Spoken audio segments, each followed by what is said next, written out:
मनुष्य जीवन का अमूल्य समय।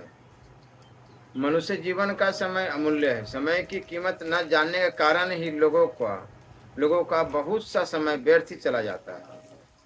इसलिए आत्म कल्याण में विलंब हो रहा है। कहा जा सकता है कि कानून पेशा वकील बैरिस्टर प्रभृति तो समय का सदुपयोग करते हैं, क्योंकि वे अपने समय के प्रत्येक मिनट का पैसा ले लेते हैं। किंतु पैसों से मनुष्य जीवन का वास्तविक ध्येय सिद्ध नहीं होता। जो मनुष्य अपने अनमोल समय को पैसों के बदले बेच डालते हैं, पैसों से होने वाले भावी दुष्परिणाम को नहीं समझने के कारण पैसे इकट्ठे करते चले जाते हैं और जीवित काल में उनसे कुछ भौतिक सुख की प्राप्ति करते हैं। वे वस्तुतः कल्याण मार्ग में कुछ भी अग्रसर नहीं होते। मरने के समय उन्हें एकत्र किया हुआ धन यहीं छोड़ जाना पड़ता है। इससे भी उन्हें कोई लाभ नहीं होता, परंतु वह शोक और चिंता को बढ़ाने वाला ही होता है। अतएव जो धन मान आदि के मोल पर अपने अमूल्य समय को बेच डालते हैं, वह अपनी समझ से बुद्धिमान होने पर भी वास्तव में बुद्धिमान नहीं है। बुद्धिमान तो वही है कहे जा सकते हैं जो जीवन के अमूल्य समय को अमूल्य कार्यों में ही लगाते हैं। और अमूल्य कार्य भी उसी को समझना चाहिए जिससे अमूल्य वस्तु की प्राप्ति हो। वह अमूल्य वस्तु है परमात्मा के तत्व ज्ञान से होने वाली आत्म उन्नति की चरम सीमा, परमेश्वर के स्वरूप की प्राप्ति। इसी को दूसरे शब्दों में परम पद की प्राप्ति अथवा मुक्ति भी कहते हैं। दुख की बात है कि बहुत से भाई तो ऐसे हैं जो अपने समय को चौपड़, ताश, शतरंज आदि खेलने में, संसारिक भोगों में एवं निद्रा, आलस्य और प्रमाद में व्यर्थ ही बिता देते हैं। बहुत से ऐसे मूढ़ है जो जीवन के अमूल्य समय को चोरी, जारी, झूठ, कपट आदि कुकर्मों में बिताकर इस लोक और परलोक दोनों से भ्रष्ट होकर दुख के भाजन बनते हैं। और कितने ऐसे हैं जो सुल्फा, गांजा, कोकीन और मदिरा आदि मादक द्रव्यों के सेवन में समय नष्ट करके नरक के भागी बनते हैं। यह समय का अत्यंत ही दुरुपयोग है। उचित तो यह है कि हमारा प्रत्येक श्वास श्री भगवान के स्मरण में ही बीते, यह क्षण भी व्यर्थ न जाए। एक क्षण भी व्यर्थ नहीं जाना चाहिए। हर समय राधे कृष्ण गोविंद हरे मुरारी या श्री राम जय जय राम राधा राधा, कोई भी एक नाम जपना चाहिए। प्रभु का हर्ष रहना चाहिए। फिर पाप और प्रमाद में बिताना तो अत्यंत ही मूर्खता है। असल में बात यह है कि समय की उपयोगिता को हम लोगों ने अभी समझा नहीं। जैसे पैसे की उपयोगिता समझी हुई है, वैसे ही यदि समय की उपयोगिता समझी होती तो भूल कर भी हमारा एक क्षण का समय ईश्वर स्मरण बिना नहीं बीत सकता। हम किराए की मोटर पर सवार होकर कहीं जाते हैं और रास्ते में किसी सज्जन से बातें करने के लिए मोटर को रोकना पड़ता है, तो उस समय हम उनसे अच्छी तरह बात नहीं करना चाहते, क्योंकि हमारी नज़र तो प्रति मिनट करीब 2 आने या 2 भी हो चार्ज करने वाले मीटर पर लगी रहती है। यह पैसे की उपयोगिता समझने का नमूना है। प्रति मिनट के 2 पैसे, 2 रुपए पैसे से भी हम समय की उपयोगिता को अधिक नहीं समझते। हमारे लिए उचित तो यह है कि जैसे मोटर में बैठे किसी से बात करते समय हमारा मन पैसों में लगा रहता है, इसी प्रकार संसार का प्रत्येक कार्य करते समय अमूल्य जीवन का एक एक क्षण मुख्य रूप से श्रद्धा और प्रेम के साथ परम प्रेमास्पद परमात्मा के चिंतन में ही लगाना चाहिए। इस प्रकार चिंतन करते करते भगवान की दया से किसी भी क्षण हमें भगवत प्राप्ति हो सकती है। जिस क्षण में भगवत प्राप्ति होती है उसी क्षण का जीवन अत्यंत अमूल्य, उस समय की तुलना किसी के साथ भी नहीं की जा सकती। परंतु वैसा समय श्रद्धा और प्रेम पूर्वक चिंतन करने से ही प्राप्त होता है। इसलिए हमें श्रद्धा और प्रेम पूर्वक सर्वव्यापी सर्वशक्तिमान परमेश्वर के स्वरूप के सदा सर्वदा चिंतन करने का अभ्यास करना चाहिए। ऐसा करने पर हमारा सभी समय अमूल्य समझा जाएगा।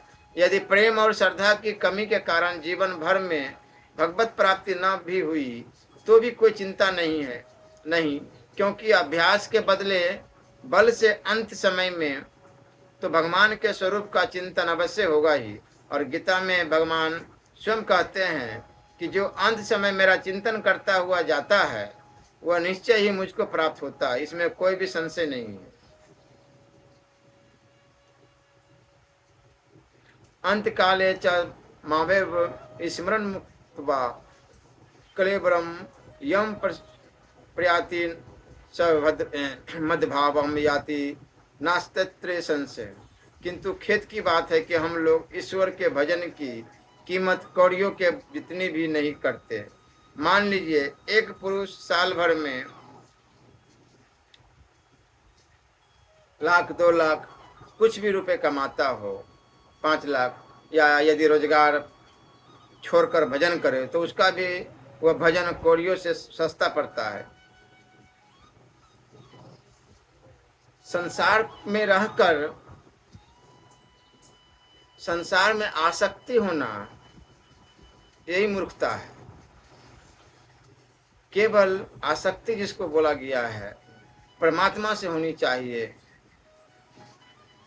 हर समय भगवान चिंतन और भगवत प्राप्ति का उद्देश्य ही होना चाहिए। मान बड़ाई और प्रतिष्ठा के जाल में तो अच्छे अच्छे साधक भी फंस जाते हैं।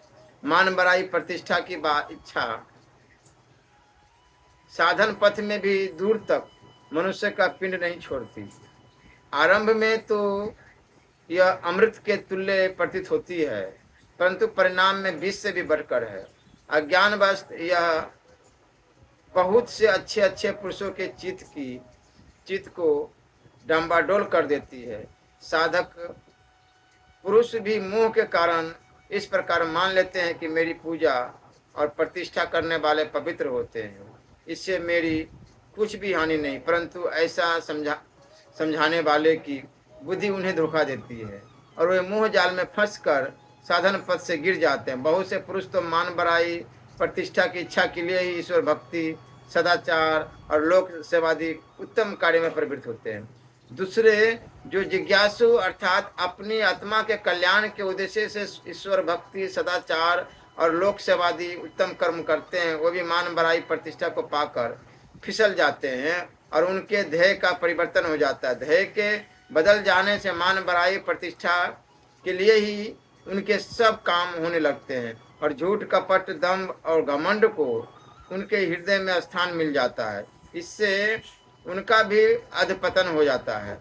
कुछ जो अच्छे साधक होते हैं उनका ध्येय तो नहीं बदलता, परंतु स्वाभाविक ही मन को प्रिय लगने के कारण मान बड़ाई और प्रतिष्ठा के जाल में फंसकर वो भी उत्तम मार्ग से रुक जाते हैं। आजकल जो साधु, महात्मा, भक्त और ज्ञानी माने जाते हैं उनमें से तो कोई बिरले ही ऐसे होंगे जो इनके जाल में न फंसे हो। पामर और विषयासक्त पुरुषों को तो ये अमृत के तुल्य दिखते ही है, किंतु बुद्धिमान साधक पुरुष को भी ये दिखने में अमृत के तुल्य प्रतीत होते, परंतु बुद्धिमान साधक तत्वज्ञानी और विरक्त पुरुषों के संग के प्रताप से विचार बुद्धि के द्वारा परिणाम में विष के सदृश समझकर इनको नहीं चाहते। इनमें से जो मुलाहिजे में फंसकर या मन के धोखे से स्वीकार कर लेते हैं वो भी पराय गिर जाते हैं। जो उच्च श्रेणी के साधक है और जिन्हें इन सब में वास्तविक वैराग्य उत्पन्न हो गया है, उन विरक्त पुरुषों की इन सब में प्रत्यक्ष घृणा हो जाती है, इसलिए इनमें उपराम हो जाता है। जैसे मद और मांस न खाने वाले के चित्त की वृत्तियां मद मांस की ओर स्वाभाविक ही नहीं जाती, वैसे ही उन विरक्त पुरुषों के चित्त की वृत्तियां मान बड़ाई प्रतिष्ठा की ओर नहीं जाती। बुद्धिमान रोगी जैसे कुपत्ति से डरते हैं वैसे ये उनके संसर्ग से और सेवन से मृत्यु के सदृश डरते हैं। जहाँ मान बड़ाई प्रतिष्ठा होती है वहाँ प्रथम तो पराय वे लोग जाते ही नहीं, यदि जाते हैं तो उन सब को स्वीकार नहीं करते।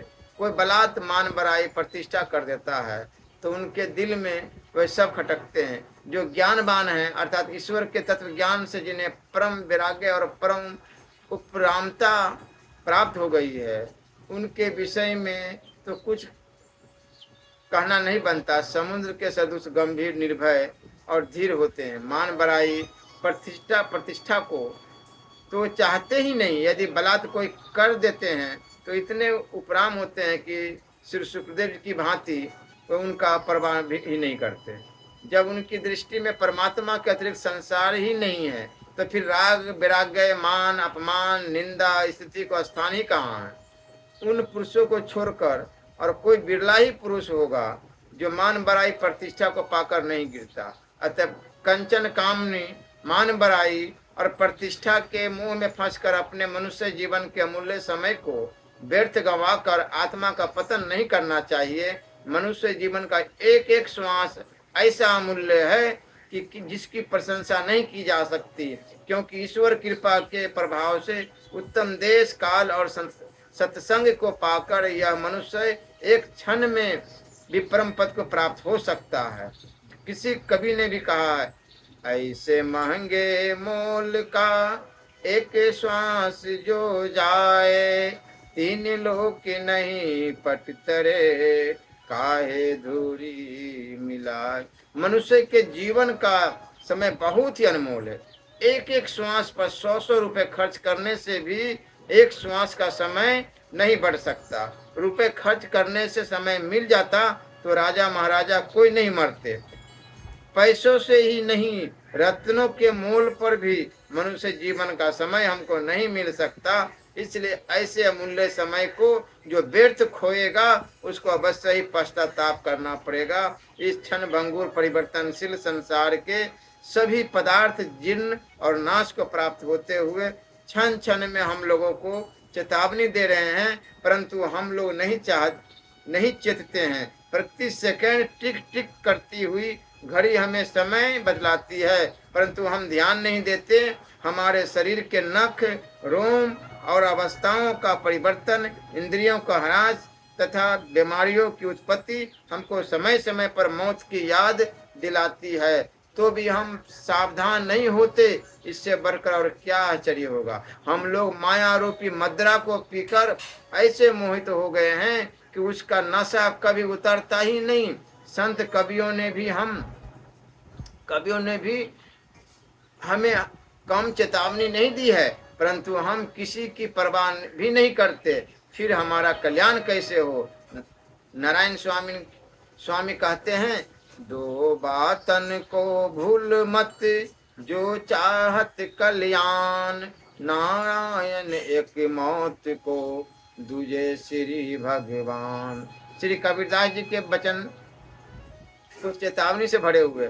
कबीर नौबत आपनी दिन 10 लेहु बजाय, यह पुर पटन यह गली बहुरी न देखो आय। आज कल की 5 दिन जंगल होगा बास, ऊपर ऊपर हल फिरे ढोर चरेंगे घास। मरोगे मरी जाओगे कोई न लेगा नाम, उजरई जाए बसाओगे छारी बंसता गाम।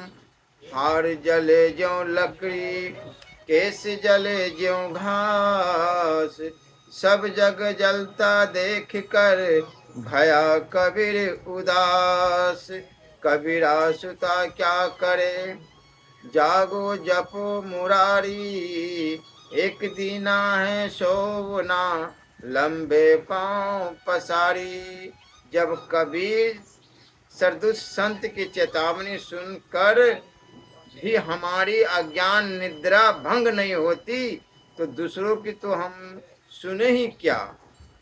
कर्तव्य को भूलकर भोग, प्रमाद, आलस्य और सांसारिक स्वार्थ सिद्धि में मोहित होकर तल्लीन हो जाना ही निद्रा है। चराचर भूत प्राणी ईश्वर का अंश होने के कारण ईश्वर का ही स्वरूप ही है। इस प्रकार समझकर उनके हित में रत होकर उनकी सेवा करना और सर्वव्यापी विज्ञानंद घन परमात्मा के तत्व को जानकर उनको कभी नहीं भूलना, यही जागना है। श्रुति भी इसी बात को लक्ष्य कराती हुई डंके की चोट हमें जगा रही है। यदि इस मनुष्य शरीर में ही उस परमात्म तत्व को जान लिया तो सत्य है, यानी उत्तम है। यदि इस जन्म में उसको नहीं जाना तो महान हानि है।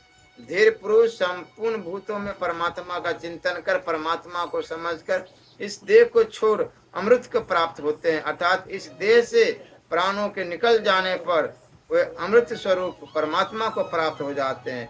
उठो, जागो और महापुरुषों के समीप जाकर तत्व ज्ञान के रहस्य को समझो।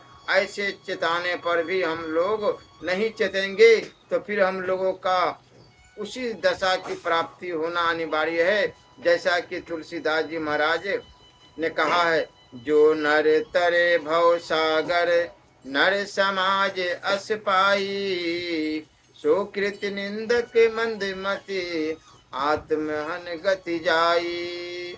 समय की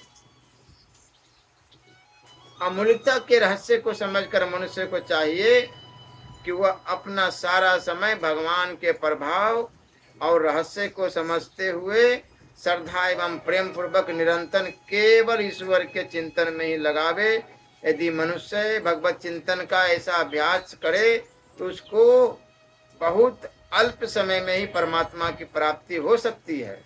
इस प्रकार के अभ्यास से संपूर्ण दुर्गुणों, दुराचारों एवं दुखों का अत्यंत अभाव हो जाता है और मनुष्य अनायास ही सदाचार और सद्गुणों से संपन्न होकर परम शांति और परम आनंद को प्राप्त होता है। संसार में 84 लाख जाति के अनंत जीव शास्त्रों में बतलाए गए हैं।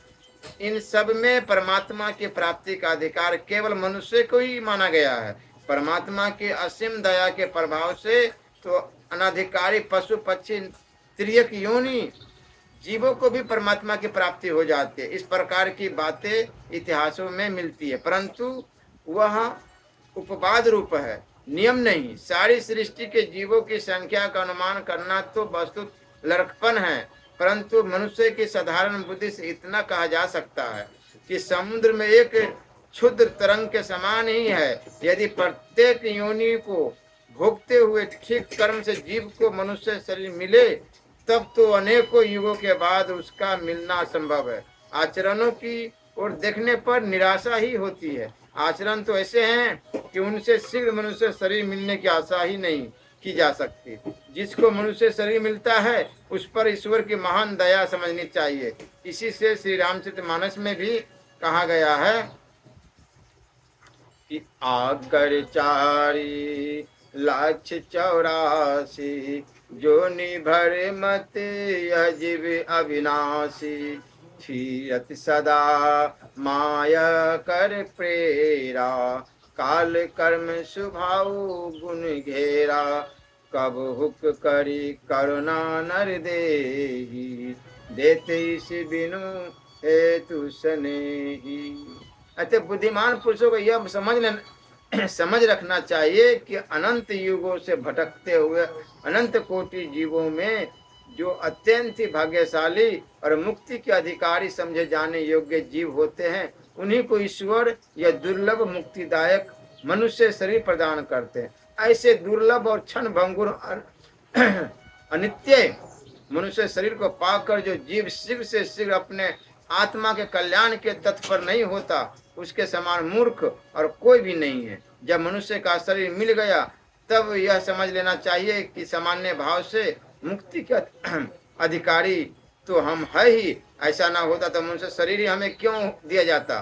दयामय की अपार दया है जिसने हमें मुक्ति का अधिकारी बनाया। इस अधिकार को पाकर भी यदि हम उस दयामय की दया की अवहेलना कर अपने समय को व्यर्थ भोग, प्रमाद, पाप और आलस्य में बितावे तो उसे मूर्खता के अतिरिक्त और क्या कहा जाए। आहार, निद्रा और मैथुनादि तो प्राय सभी योनियों में प्राप्त होते ही रहते हैं।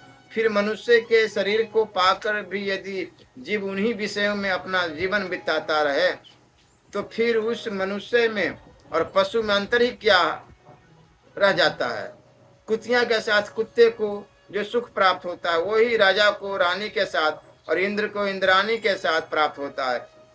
पुष्पों की सुकोमल सैया पर सोने में जो सुख मिलासी मनुष्य को मिलता है वही सुख गधे को घुर्रे की राख पर लेटने में मिलता है। नाना प्रकार के मेवा मिष्ठान खाने में मनुष्य को जो आनंद मिलता है, वही आनंद कुत्ते कौवे आदि पशु पक्षियों को अपने अपने आहार में मिलता है। ईश्वर की दया के फलस्वरूप दुर्लभ मनुष्य शरीर को और ऐसी मानवीय बुद्धि को पाकर भी यदि हम इन पशु पक्षियों की भांति आहार निद्रा और मैथुनादि को ही सर्वोत्तम सुख समझकर इन्हीं में अपना समय बितावे, तो वास्तव में हमारा दर्जा इन पशु पक्षियों से भी बहुत नीचा हो जाता है। क्योंकि उन विचारों में तो इस प्रकार समझने में और विचार करने की बुद्धि नहीं है, इसलिए वो इतने दोषी नहीं है। परंतु मनुष्य तत्व के अभिमान को रखने वाला प्राणी यदि उन्हीं की भांति आचरण करता है, तो उसके लिए यह अत्यंत ही शोक और लज्जा की बात है। याद रखना चाहिए कि मनुष्य की आयु परिमित है और वह भी बहुत ही कम है। अधिक से अधिक वर्तमान समय में 100 वर्ष की आयु मानी गई है। वह भी आजकल 100 पीछे लगभग 5 को भी प्राप्त नहीं होती। यह आयु का कितना अंश तो लड़कपन में ही बीत जाता है। वृद्धावस्था में साधन प्राय बन ही नहीं पड़ता। जो लोग यह मानते हैं कि हम वृद्धावस्था में साधन कर लेंगे, वे बहुत भूल करते हैं। बचा हुआ समय भी अनेक प्रकार के विघ्न बाधाओं से पूर्ण है। हमारे पूर्व संचित पाप, वर्तमान की कुसंगति और विषय शक्ति के कारण विघ्न बाधाएं आती ही रहती है। शरीर भी सदा निरोग नहीं रहता। मनुष्य के बुद्धि और उसके विचार भी सदा एक से नहीं रहते। कुसंग में बुद्धि बिगड़ ही जाती है और जगत में प्राय कुसंग ही अधिक होता है। आलसी, भोगी, परमादी, दुराचारी, अहंकारी और नास्तिक मनुष्य का संग ही कुसंग है। फिर पता नहीं मौत किस क्षण में आ जाए। ऐसे घोर विघ्नों से बचकर इतने अल्प काल में अपने ध्येय की सिद्धि वही बुद्धिमान पुरुष कर सकता है, जो सब ओर से मन हटाकर अत्यंत तत्परता के साथ संपूर्ण रूप से ध्येय की सिद्धि के प्रयत्न में ही लग जाए।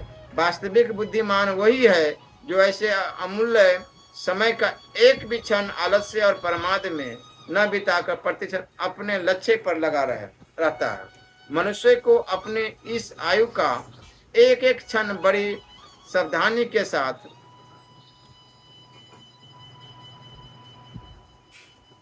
उसी प्रकार परम आवश्यक साधन में लगाना चाहिए, जिस प्रकार कोई अत्यंत गरीब और आजीविका से रहित कंजूस मनुष्य अपने थोड़े से परिमित पैसों को अत्यावश्यक कार्य में ही व्यय करता है। समय की अमूल्यता के रहस्य को जानने वाले पुरुष कदापि समय का व्यर्थ समय नहीं करते। अतएव हम लोगों को चाहिए कि मृत्यु के समीप पहुंचने और वृद्धावस्था को प्राप्त होने के पहले ही तत्परता से प्रयत्न करके अपने ध्येय की सिद्धि कर ले, नहीं तो पीछे बड़ा भारी पश्चाताप करना पड़ेगा।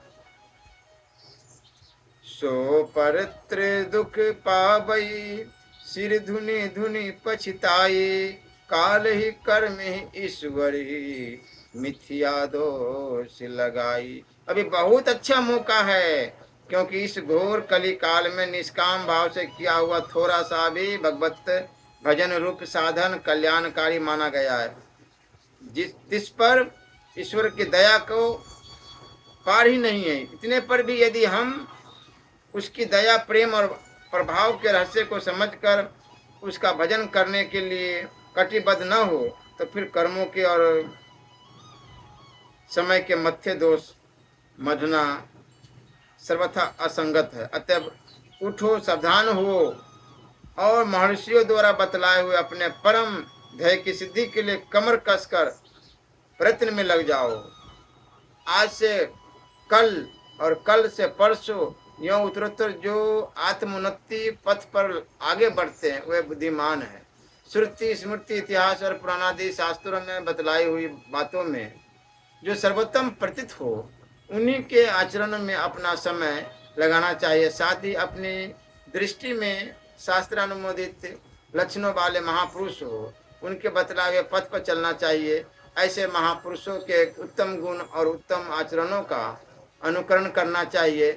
यदि उत्तम पुरुषों का समागम न मिले, तो पूर्व में होने वाले श्रेष्ठ पुरुषों के जीवन चरित्र पढ़कर उनके गुण और आचरणों को आदर्श मानकर तदनुसार अपने जीवन को उत्तरोत्तर सर्वोत्कृष्ट बनाते हुए रहना चाहिए। जब तक जीवन रहे तब तक आगे बढ़ता ही रहे। कहीं पर यह ना मान बैठे कि मेरी सर्वोपरि उन्नति हो गई, इसके आगे और कोई गुंजाइश नहीं है। जैसे ऐसा मानना उन्नति के मार्ग को रोक देना है। रोक देना ही नहीं, इस प्रकार मान बैठने वाले अनेकों मनुष्य तो अपनी स्थिति से ही गिर जाते हैं। मानवीय बुद्धि रूपी गज से वास्तविक उन्नति का माप हो नहीं सकता। वह गज उसकी सीमा तक नहीं पहुंच सकता। जहां सीमा शेष हो जाती है, देहाभिमान सर्वथा नाश हो जाता है। वहां तो इस बात को मानने वाला या कहने वाला कोई धर्मी रह नहीं जाता कि मुझको अब कोई कर्तव्य नहीं। और जब तक देहाभिमान अर्थात जब तक देह को आत्मा मानने वाला या देह का स्वामी बना हुआ कोई धर्मी है, तब तक कर्तव्य का अंत मान लेना बड़ी भारी भूल है। जब तक देह में किसी भी रूप में अपनी व्यवस्था करने वाला, अपनी स्थिति समझने वाला कोई धर्मी है, तब तक उसको उत्तरोत्तर उन्नति के प्रयत्न में लगे रहना चाहिए। जो पुरुष परमात्मा को तत्व से जानकर उससे प्राय प्राप्त हो जाता है, यद्यपि उसके लिए कोई कर्तव्य शेष नहीं रहता, तथापि लोग उद्धार के लिए उसके द्वारा भी कर्म होते रहते हैं। अवश्य ही उसके कर्म अकर्म ही बतलाए न गए हैं। उन्नति चाहने वाले पुरुष के लिए कर्तव्य की समाप्ति कभी होती ही नहीं। संसार में निषिद्ध कर्म करने वालों की अपेक्षा निषिद्ध कर्म न करने वाले उत्तम हैं।